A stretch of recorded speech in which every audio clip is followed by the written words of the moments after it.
La clase 15. Continuando con las emulsiones, ¿qué es lo que vamos a ver? La estabilidad de las emulsiones. Hemos visto cuál es el secreto, cuál es el truco para obtener una emulsión estable. Y la conclusión es que debemos de formular emulsiones conociendo y eligiendo el mejor agente emulsificante en función a su afinidad por vehículos hidrofílicos o vehículos hemofílicos. Y para ello hacemos uso del factor innato de los agentes emulsificantes, como es su valor HLB, que lo podemos conocer de manera individual, pero también podemos calcularlo y determinarlo en una formulación cuando tenemos una serie de compuestos oleosos, ¿sí? Una serie de compuestos que se van a emulsificar. Pero sin embargo, si a veces tenemos desviaciones o no elegimos correctamente el emulsificante adecuado, se pueden presentar fenómenos que van a hacer que la emulsión sea inestable. ¿Cuáles son estos fenómenos? Son, en función a la definición de ser un sistema disperso heterogéneo constituido de dos líquidos no miscibles entre sí, los cuales uno está dividido en forma de glóbulos de otro, y que para que se mantengan unidos es necesario utilizar un agente emulsificante, lo que más podemos enfrentar es que esta mezcla se separe, que esta unión se separe. ¿Y de qué puede depender? ¿Dónde pueden estar los errores? Más allá de la determinación o la elección del agente emulsificante adecuado, en el proceso de fabricación, en el control de los parámetros críticos del proceso. Y las emulsiones pueden sufrir alteraciones, por ejemplo, si no tenemos en cuenta la velocidad de agitación durante la emulsificación, la velocidad de agitación durante el enfriamiento, la temperatura de elaboración, la velocidad de adición de las fases, el orden de adición de las fases y también, bueno, no tener calificado al proveedor de los agentes emulsificantes. Ya hemos visto que lo ideal es que ambas fases se encuentren a la misma temperatura para que se pueda hacer la mezcla. Y también hemos visto que en algunos casos va a ser necesario que el agregado sea poco a poco, para que se vaya emulsificando, pero a la vez también, a veces, regular la velocidad de agitación. Y aquí todavía falta uno que también es importante, como es el pH. ¿Sí? Como es el pH.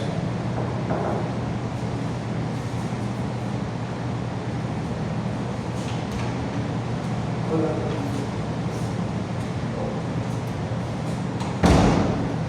¿Correcto? Entonces, para el estudio de estabilidad de una emulsión podemos considerar relación de las fases. Estabilidad del principio activo contenido en la emulsión se refiere cuando el principio activo se descompone de forma constante y es dependiente de la concentración del principio activo. La estabilidad de la emulsión propiamente dicha, como sistema y no como portador de un principio activo. ¿Correcto? Entonces hay que tener estas dos consideraciones cuando hablamos de la estabilidad. Si no hay cambios, la emulsión está estable. Pero si se desestabiliza, la emulsión puede producir hasta 4 temas. Acá hay 3, pero pueden presentarse 4 elementos. Un primer elemento es que se formen glóbulos grandes. Que se formen glóbulos grandes y se produce un fenómeno que se llama coalescencia. Coalescencia.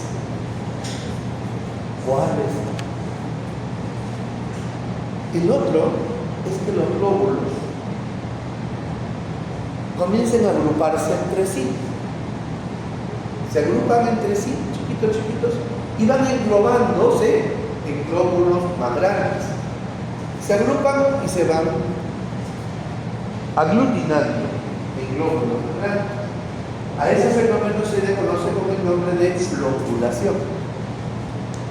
Floculación. Y la floculación, a pesar de que es un defecto de estabilidad de las emulsiones, también tiene usos positivos. Por ejemplo, en la tarjea, cuando buscamos potabilizar el agua, uno de los primeros procesos que se hace para poder recuperar y retener la mayor cantidad de partículas de suciedad con la que viene el agua desde el río es hacer fenómenos de floculación con la arena para generar tipo de filtros que me permitan retener todo lo que viene pues, del río. Imagínense poner un filtro, pues, o poner mallas de filtración a la comporta de la entrada de la vegetación. Sería inviable. ¿Qué es lo que se hace?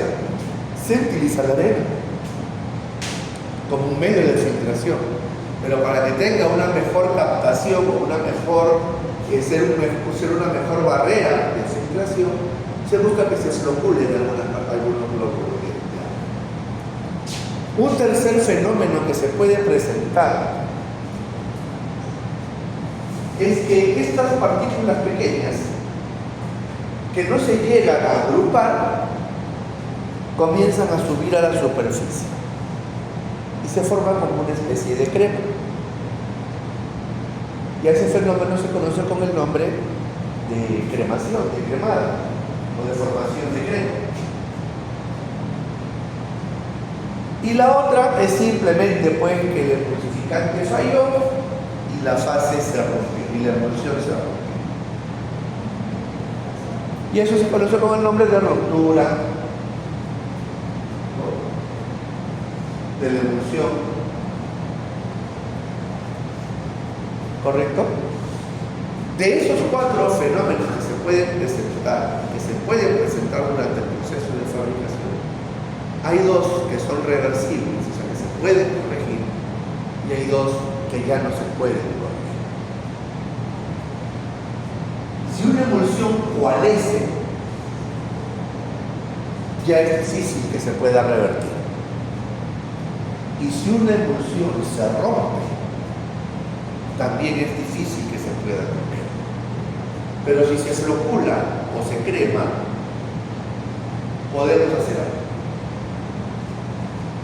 Dependiendo de haber hecho un buen análisis y diagnóstico del motivo por el cual sucedió ese fenómeno.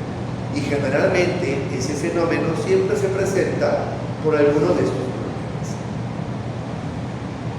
Velocidad de agitación, temperatura, pH, la adición, ¿correcto? Y podemos corregir. Entonces, de lo que nos han puesto hoy, tenemos tres: cremado, sedimentación, formación de grupos, separación parcial de fases o separación total. Cuando una emulsión se destabiliza, sigue lo siguiente. Número uno, cremado. Cuando se produce la elevación de la grasa que estaba emulsionada, por ejemplo la leche. Ustedes dirán, ¿qué pasa con la leche? Cuando extraemos la leche de la vaca, ¿ustedes han tomado leche de vaca extraída? Sí. Bien rico, ¿no es cierto? Cuando está calientita, está bien blanquita, bien consistente.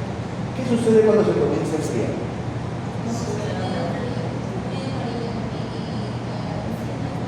Se forma algo que nos gusta a todos, la famosa nata, ¿no es cierto? Esa es la cremación. ¿Ya? ¿Qué sucedió ahí? Que la grasa que estaba emulsionada, que estaba dentro de la fase dispersante, bueno, se fue a la superficie. ¿Ya? La sedimentación, cuando el glóbulo tiene mayor densidad que el medio dispersante y se precipita. Dos, esa es la primera, cremado, sedimentación. Dos, la formación de grupos. Es la pérdida de estabilidad de una emulsión que provoca un aumento progresivo del tamaño del glóbulo. Los más pequeños empiezan a ascender lentamente y se encuentran con otros que tienen la movilidad y velocidad diferente. Es más correcto expresarla como la fase progresiva del proceso de decomposición. Y acá está la floculación.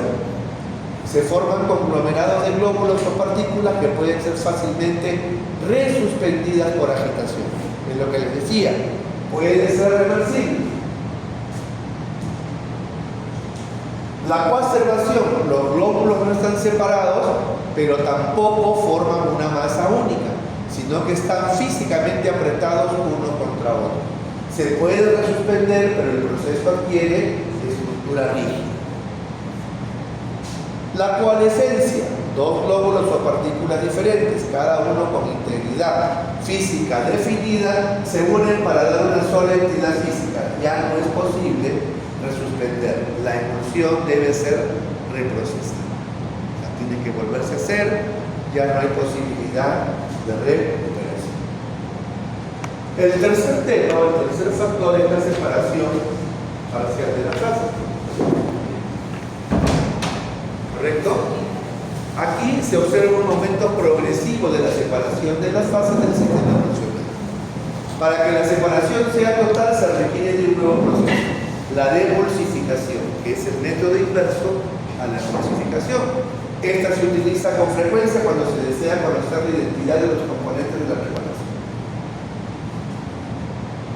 El estudio de la propiedad de la suspensión se hace con preparaciones muy diluidas que permiten observar el comportamiento de una partícula. Una partícula siempre se ve sometida a dos fuerzas, a la fuerza de gravedad y a la fuerza girostática, que es la contraria a la fuerza de gravedad. Bien, entonces hemos visto una clasificación de estas desviaciones, ¿no? de las emulsiones, ¿correcto? Y dentro de ellas los cuatro fenómenos que normalmente se presentan durante el proceso de fabricación: cremado, sedimentación, formación de grumos, separación parcial de fases. ¿Correcto? Estando en el tema de los grumos, las que son las más conocidas. Muy bien. El estudio de estabilidad de las emulsiones se puede realizar de dos maneras: por reposición o por envejecimiento acelerado. Por reposición, estamos hablando del estudio de estabilidad a tiempo real, y por envejecimiento, el estudio de estabilidad acelerada. Ya sabemos que el primero se hace a unas condiciones de temperatura y humedad de 30 grados más menos 2 grados centígrados y 65% de humedad más menos 5 grados, 5% de humedad.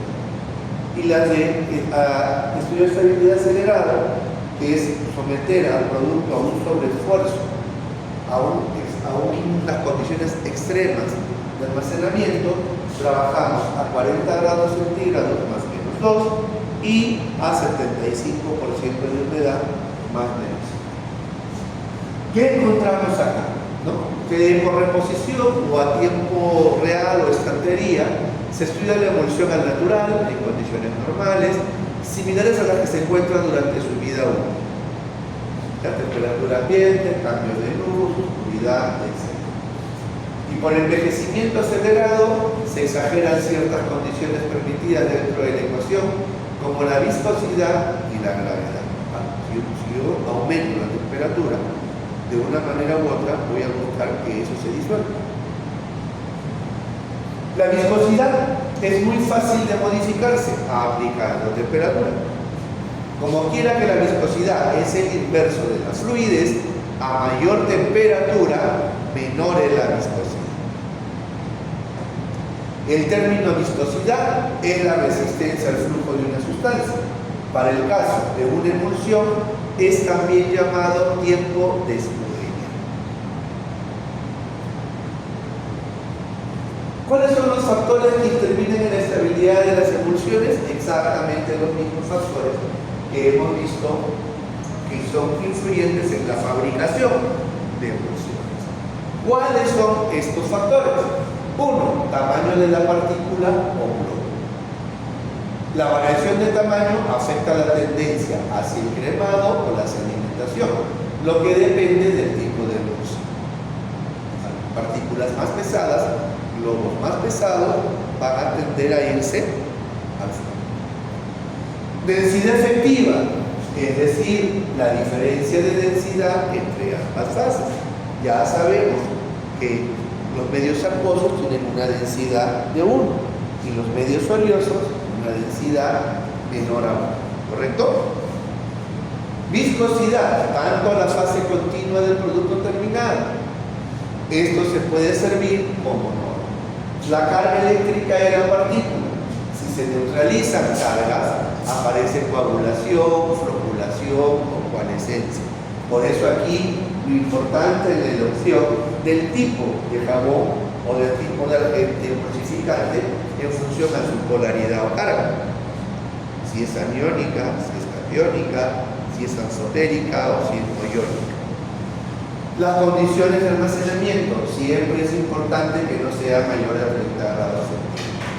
La agitación o vibración, la dilución, el método de preparación, la concentración de la fase interna y las propiedades del aceite emulsificante.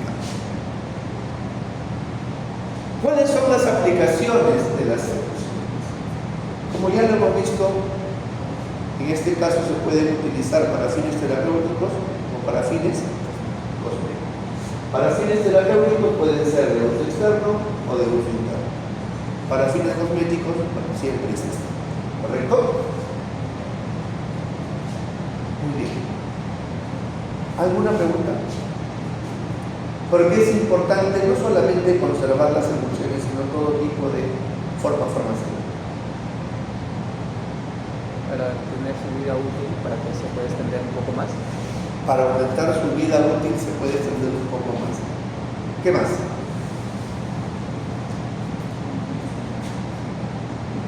¿Para qué conservamos los medicamentos? ¿Para qué los cuidamos?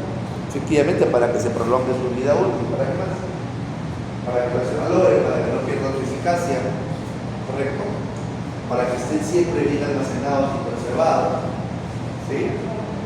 Por eso la importancia de saber y de establecer ciertas reglas de juego, como son las buenas prácticas farmacéuticas. ¿Cierto? Muy bien, bueno, hacer un listado de los cosméticos utilizados, bueno, correctivos y colorantes, es importante siempre leer, ya lo van a ver también en tecnología farmacéutica 2, ¿correcto? Entonces, eso es. Bueno chicos, esto es lo que estaba preparado, diseñado para el curso en general.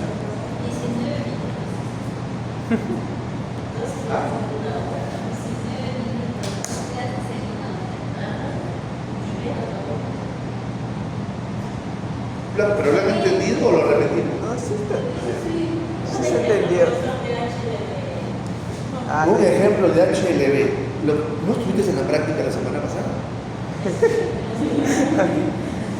Mira. Cero. En el anterior PPT estábamos. A ver. En la 14. Claro. Vamos a buscar la anterior. Recuerda que llegamos de un poquito tarde. Poquitas no, bro. 1 hora después.